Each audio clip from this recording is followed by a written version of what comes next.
ప్రపంచ ప్రసిద్ధిగాంచిన పుణ్యక్షేత్రం తిరుమల తిరుపతి. ఇక్కడ శ్రీవారి ఆలయంతో పాటు గోవిందరాజస్వామి, కోదండరామస్వామివారి ఆలయాలున్నాయి. గొప్ప వైష్ణవ క్షేత్రమైన తిరుపతిలో ఓ శైవక్షేత్రం కూడా ఉంది. అదే కపిలతీర్థం. తిరుపతికి ఉత్తరంగా, తిరుపతి కొండలకు ఆనుకుని అలిపిరి దిగువకు వెళ్తే మనోహరమైన ఈ తీర్థం కనిపిస్తుంది. ముఖ్యంగా, వర్షాకాలంలో ఇక్కడ జలపాతంలో నీరు ఎక్కువగా ప్రవహిస్తుంది. ఇక్కడ కపిలేశ్వరుడు కామాక్షిదేవి సమేతంగా కొలువయ్యాడు. కొండల మీద 20 అడుగుల ఎత్తు నుంచి ఆలయ పుష్కరిణిలోకి దూకుతుంది ఆకాశగంగా.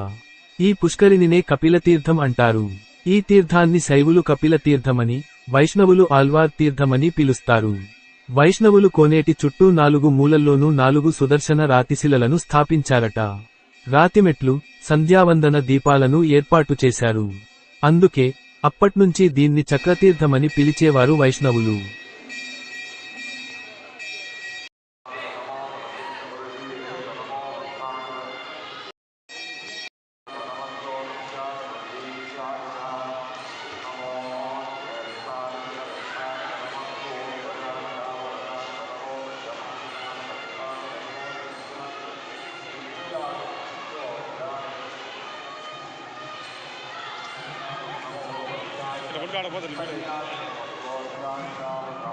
ప్యాంటు తీసేయ్యా మళ్ళీ తీసాలే